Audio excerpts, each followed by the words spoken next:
Basic परपोजिलिटी theorem, जिसको हम लोग थेल्स थ्योरम के भी नाम से जानते हैं, कहता है कि if a line drawn parallel to the one side of a triangle intersecting other two sides in the distinct point then other two sides are divided in the same ratio. देखो एक ट्रायंगल है जिसमें D और ई दो point है, इस प्रकार है कि एक साइड के पैरेलल एक लाइन खींचा जा रहा है।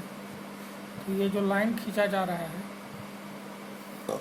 वह दो साइड जो शेष है ए बी और ए सी उसको सेम रेशियो में डिवाइड करेगा। यानी पहले गिवन लिखेंगे। गिवन क्या है? गिवन है मेरे भाई, in triangle A B C D and E are points on the sides, points on the sides A B and AC such that DE parallel to BC। इस प्रकार है, थर्ड साइड के पैरेलल जो लाइन खींचा रहा है इस प्रकार से है D और E कि DE पैरेलल टू BC है। टू प्रूव करना है, साबित करना है। शेष other two sides, other two sides कौन है? एगो AB है, एगो AC है। सेम रेशियो में डिवाइड हो जाएगा। AD upon DB is equal to AE upon EC। देखिए इसका दो कोरोलरी भी होता है। एक होता है AD upon AB is equal to AE upon AC। इसको भी हम लोग सेम रेशियो कहते हैं। ये भी BPT ही के अंतर्गत कोरोलरी में आता है। और दूसरा है BD upon AB is equal to EC upon AC। ये भी जो कंडीशन है उस सेम रेशियो में ही डिवाइड हो रहा है। यानी AD बटा AB बराबर AE बटा AC या BD बटा AB बराबर EC बटा AC। इसको भी हम लोग सेम रेशियो का ही केस कहते हैं। टू प्रूफ करना है इतना। कंस्ट्रक्शन कर रहे हैं, देखिएगा ध्यान से। कंस्ट्रक्शन में करते हैं बेटा, ड्रा डी से DM परपेंडिकुलर डाल रहे हैं और E से मेरे भाई EN डाल रहे हैं। देखिएगा E से EN परपेंडिकुलर डाल रहे हैं। फिर B से E को मिला दिया है और फिर D से C को मिला दिया है। ध्यान दीजिएगा, लिखेंगे draw DM perpendicular to AC and EN perpendicular to AB, join BE and CD, दोनों को ज्वाइन करते हैं। अब देखिएगा, इसमें समझिएगा कि E से EN डाल दिया परपेंडिकुलर AB पर और D से DM AC पर डाल दिया। तो ध्यान ये रखना है बेटा, आप लोग पढ़े हैं। देखिए इसके बाद हम बताने जा रहे हैं, इसका यूज होगा, थोड़ा सा समझ लेंगे हम लोग। फिगर जो कहते हैं छोड़ दे रहे हैं। एक चीज़ जिसका हम लोग यूज करते हैं इसमें प्रूफ करने के लिए, देखिएगा कि एक ही ट्रायंगल है बेटा। जैसे देखिए एक ही ट्रायंगल है, एक ट्रायंगल में सेम वर्टेक्स है। जैसे यहाँ पे एक डी पॉइंट है, इस प्रकार है, और यहाँ से हम परपेंडिकुलर डालते हैं। तो 9 क्लास में पढ़ना था कि सेम वर्टेक्स से डाला गया परपेंडिकुलर दोनों ट्रायंगल के लिए हाइट हो जाता है। देखिए ABD में BD के लिए भी परपेंडिकुलर हो जाएगा और ACD में बेटा CD के लिए भी ये परपेंडिकुलर हो जाएगा। चूँकि इस प्रकार के अगर ट्रायंगल रहता है, देखिएगा ध्यान से, और हमको परपेंडिकुलर डालना है तो इसको पीछे बढ़ा के यहाँ से ऐसे परपेंडिकुलर डालते हैं तो बेस यही रहता है, लेकिन इसके लिए हाइट ये हो जाता है। तो कॉमन हाइट बोला जाता है। कॉमन हाइट कब होता है? एक ही वर्टेक्स से डाला गया परपेंडिकुलर दोनों ट्रायंगल के लिए हाइट होता है। कुछ यही काम यहाँ पे हम लोग करते हैं। प्रूफ में क्या करते हैं देखिएगा, प्रूफ करेंगे, प्रूफ बहुत आसानी से हो जाएगा। और एक चीज़ ये भी यूज होगा इसमें कि दो ट्रायंगल अगर सेम बेस हो, सेम पैरेलल लाइन के बीच हो, 9 में हम लोग पढ़े थे। जैसे ABC एक ट्रायंगल है, और एक ट्रायंगल है BDC, देखिएगा, और दोनों सेम बेस BC पर है, ABC और DCB, और सेम पैरेलल लाइन के बीच है। तो एरिया ट्रायंगल ABC बराबर एरिया ट्रायंगल DCB हम लोग लिखते हैं। ये भी 9th क्लास में हम लोग पढ़े थे। दोनों का यूज होगा इसमें, इसीलिए इसको बताया है, ध्यान दीजिए। प्रूफ में क्या लिखेंगे? प्रूफ में लिखेंगे मेरे भाई कि हमको रेशियो निकालना है AD और DB का। तो एरिया ट्रायंगल, देखिए इधर से रेशियो निकाल रहे हैं, ADE ले रहे हैं। देखिए ट्रायंगल में हम ADE लें चाहे AED लें, कोई अंतर नहीं है। तो ADE ट्रायंगल ले रहे हैं AD बेस लेने के लिए। अब इधर से ले रहे हैं, देखिएगा, BDE ले रहे हैं बेटा, BDE। अभी बता रहे थे वही चीज़ है, अभी बता रहे थे। मान लीजिए यहाँ पे देखिए, यहाँ पे E सेम वर्टेक्स है, यहाँ पे AB है, यहाँ बीच में मान लीजिए कोई पॉइंट है D, इससे इसको मिलाया गया है। अब इससे परपेंडिकुलर देखिए डाला गया है, E से EN परपेंडिकुलर डाला गया है। तो AD के लिए भी परपेंडिकुलर हो जाएगा और BD के लिए, एकदम जस्ट फिगर यही है। इधर से इसको मिटा देंगे तो AB हो जाएगा, ये AB हो गया, और D पॉइंट यहाँ हो गया। तो AED एगो ट्रायंगल है, जिसको ADE कहते हैं, और एक ट्रायंगल है BDE। तो यहाँ पे जो परपेंडिकुलर है दोनों के लिए हाइट हो जाएगा। तो AD के लिए भी EN हाइट हो जाएगा मेरे भाई, और BD के लिए भी। ये फिगर इसके अनुसार, यहाँ ध्यान दीजिएगा। ADE बराबर हो जाएगा एरिया का मतलब 1/2 बेस इंटू हाइट। तो बेस है AD और हाइट है मेरे भाई EN,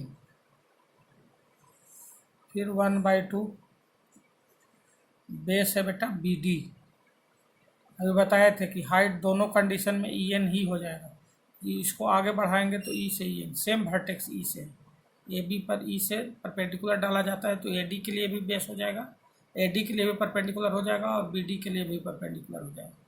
EN से EN कट गया बेटा, 1/2 से 1/2 कट गया, यानी एरिया ट्रायंगल ADE बटा एरिया ट्रायंगल BDE बराबर हो गया AD बटा BD। ये हो गया फर्स्ट। अगेन अब इधर से निकाल रहे हैं मेरे भाई, एरिया ट्रायंगल AED बटा area triangle CED।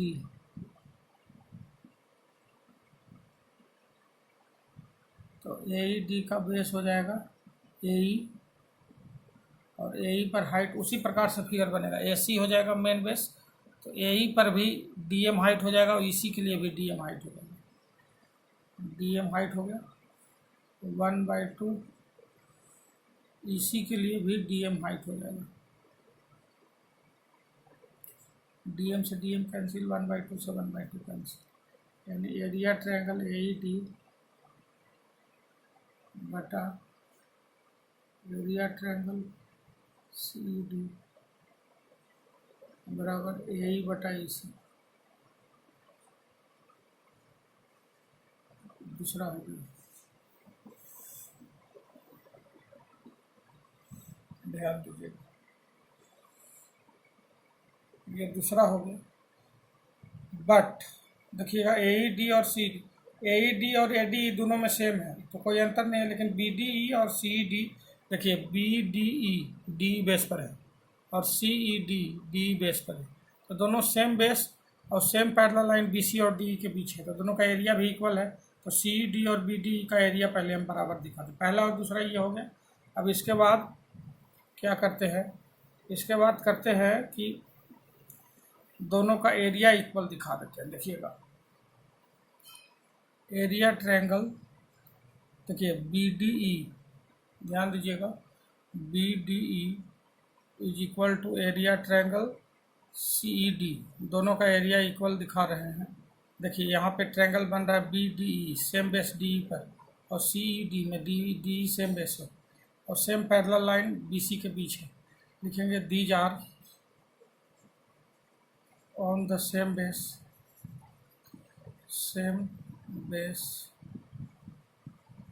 And between same parallel line, between same parallel line, इसलिए दोनों का एरिया इक्वल हो जाएगा। Same base line BC and DE,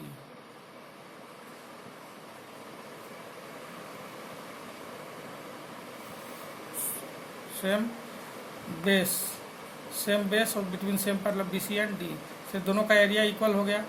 तो फ्रॉम फर्स्ट एंड सेकंड देखिएगा, फ्रॉम फर्स्ट एंड सेकंड, पहला और दूसरा से आप देखिएगा कि दोनों का जो बायां साइड है वो इक्वल हो गया, तो दोनों का दायां साइड भी इक्वल हो जाएगा, यानी AD बटा DB बराबर AE बटा EC। दोनों का दायां साइड बराबर था तो दोनों का बायां साइड भी बराबर हो गया। अब ये दोनों कोरोलरी भी इसी से प्रूफ होगा। देखिएगा, इसको कोरोलरी बोला जाता है, प्रूफ करने जा रहे हैं।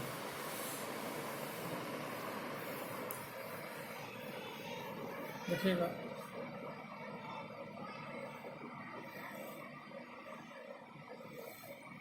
ध्यान देंगे, प्रूफ फर्स्ट है एज वी नो दैट, ऐसे लिख दीजिए, as we know that by BPT अभी हम लोग पढ़े, AD बटा DB बराबर AE बटा EC। अब इसको क्या करते हैं, टेकिंग रेसिप्रोकल कर देते हैं, टेकिंग रेसिप्रोकल करेंगे, प्रोकल बाय बोथ साइड्स, रेसिप्रोकल करेंगे तो DB बटा AD हो जाएगा ये, और ये हो जाएगा EC बटा AE, और 1 ऐड कर देना है दोनों तरफ। नियम है मैथ का, ऐसा हम कर सकते हैं। तो अगर ऐसा करेंगे तो क्या हो जाएगा, देखिएगा, ऐसा अगर हम करेंगे तो हो जाएगा मेरे पास AD जो है LCM हो जाएगा, AD LCM हो जाएगा। यहाँ पे जगह नहीं है लगता है, फिर से मिटा देते हैं थोड़ा सा, तो मिटा देते हैं इसको। और हम लोग ने पाया ऐसे 1 बाई 1 किया तो LCM किया तो BD बाई AD, यानी हो गया, रेसिप्रोकल किया था तो 1 by 1 plus BD by AD हो गया था, और ये हो गया था 1 by 1 plus EC by AE हो गया था। अब देखिएगा, LCM लेंगे AD, तो AD प्लस BD हो गया ये, और AC LCM ले लेंगे, AC प्लस AC नहीं, EC बाई AE है यहाँ, EC बाई AE है, तो AE कॉमन LCM लेंगे, तो AE हो जाएगा यहाँ AE प्लस EC। अब देखिए, AD और BD को जोड़ दीजिए तो AB हो जाएगा, AB बटा AD हो गया बेटा, के जोड़ देंगे तो AC बटा AE हो जाएगा। फिर टेकिंग रेसिप्रोकल कर लेंगे, टेकिंग रेसिप्रोकल जैसे ही करेंगे तो AD बटा AB हो जाएगा बराबर AE बटा AC हो जाएगा। प्रूव्ड हो गया, पहला प्रूव्ड हो गया। अब दूसरा प्रूफ करना है। दूसरा प्रूफ करने के लिए क्या करेंगे, दूसरा प्रूफ करने के लिए हम लोग करेंगे कि अगेन बाय बीपीटी लगाएंगे, फिर से बीपीटी लगा देंगे, तो बीपीटी लगाएंगे तो क्या हो जाएगा, AD बटा DB बराबर AE बटा EC हो जाएगा। अभी पढ़े हैं हम लोग, दोनों तरफ ऐड कर दीजिए 1, adding 1 by both side, AD बटा DB, इस बार सीधा 1 ऐड करेंगे, AE बटा EC हो जाएगा। तो DB हो गया ऊपर में, तो DB प्लस AD हो जाएगा, और ये हो गया EC LCM होगा, EC प्लस AE हो जाएगा। अब देखिए, आप जोड़िए DB और AD को जोड़ दीजिए, तो DB और AD को जोड़िएगा तो AB हो जाएगा, AB बटा DB हो गया बराबर EC और AC को जोड़िए, EC और AE को जोड़िएगा तो AC हो जाएगा, AC बटा EC हो गया। ये आ गया, इसका मतलब रेसिप्रोकल करेंगे तो DB बटा AB बराबर EC बटा AC। इस प्रकार से आपका क्लियर हो गया ये।